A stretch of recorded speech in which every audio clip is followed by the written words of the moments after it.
नमस्कार. आज आपण वरवण या ठिकाणी बाबा आहेत, त्यांना कॅन्सर पेशंट आहे. तर आपण त्यांना काही आपले मायलाइफस्टाईल कंपनीचे ऑन अँड ऑनचे काही आणि एलिमेंटचे काही प्रोडक्ट दिले होते. तर आपण बाबांकडनं ऐकू की बाबा त्यांना काय रिझल्ट आले.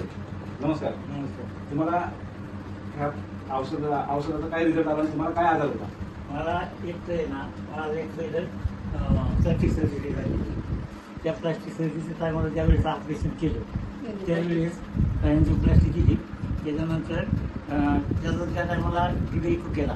माझं हृदय फक्त 35% जातो. अच्छा. त्याच्यानंतर मी आपलं प्रोडक्ट गोळ्या खाल्ल्या, वेलहाटच्या गोळ्या खाल्ल्या. त्याच्यानंतर हे वेलहाट खाल्लं.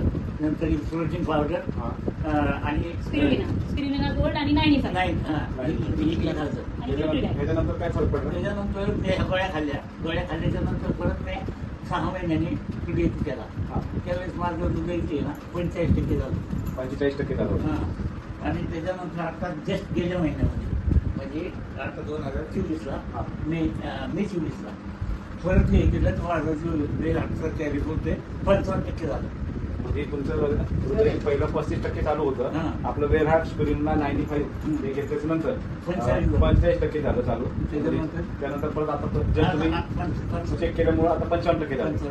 बरं. आणि हा जो हृदयाचा झाला, आता हा जो तुम्ही जे कॅन्सरचं प्लास्टिक सर्जरी केलेली आहे करायची, तर ते आपला जो रिपोर्ट जे आहे तो कसा आलाय आपल्या 95 आणि प्रोटीन पावडर आहे ना, त्याच्यामुळे माझं वजन जे आहे ना कंटिन्यू मेंटेन राहील. वजन ऑपरेशन जरी झालं ना तरी माझं वजन जे पावडर मेंटेन राहिलं. तब्येत म्हणजे जास्त हे नाही राहिलं. तब्येत वीक नाही झाली. प्रोटीन पावडरमुळे तुमची तब्येत हाय अशी राहील. हाय अशी राहिली.